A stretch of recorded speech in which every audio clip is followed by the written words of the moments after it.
Good morning. This is Paul from Tree Awareness. I'm on the Tree Awareness property here in Woolwich Township, New Jersey. Oftentimes, as a consultant, I get asked the question, can this tree stay or does it have to go? Now, here's a situation on my own property where this tree was hit back in the 90s, like 1996, I want to say, somewhere in there, in the late 90s. With a major windstorm, a straight line wind had come through, and we lost 6 trees on this property. And at the time, I wasn't ready to let it go. So this tree has had a split since then that you can actually see daylight through.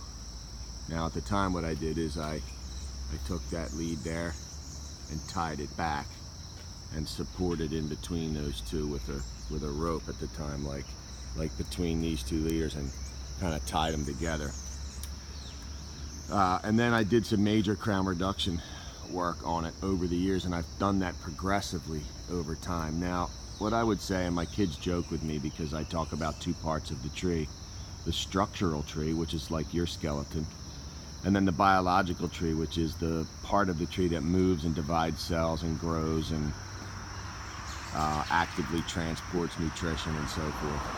So you can see the canopy of this tree is in full bloom. It's pushing out a lot of growth, and I've deleveraged it from a structural standpoint over time. I don't have currently any bracing rods or cable in it. Now look, that's not to say that the tree with a split on your property should stay, and I'm by no means advocating that. You can't do that without a proper diagnosis and tree risk assessment.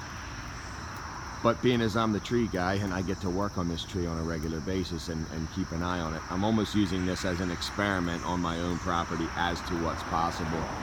Every year I consider bringing it down and putting a new tree in its place, and I just can't seem to part with it. So I just thought I'd share with you what's possible. So, from a risk assessment and what I'm willing and able to say as a consultant, it really depends also on the target. Now, this is a parking area for us at our house, so it is a little bit of a risk.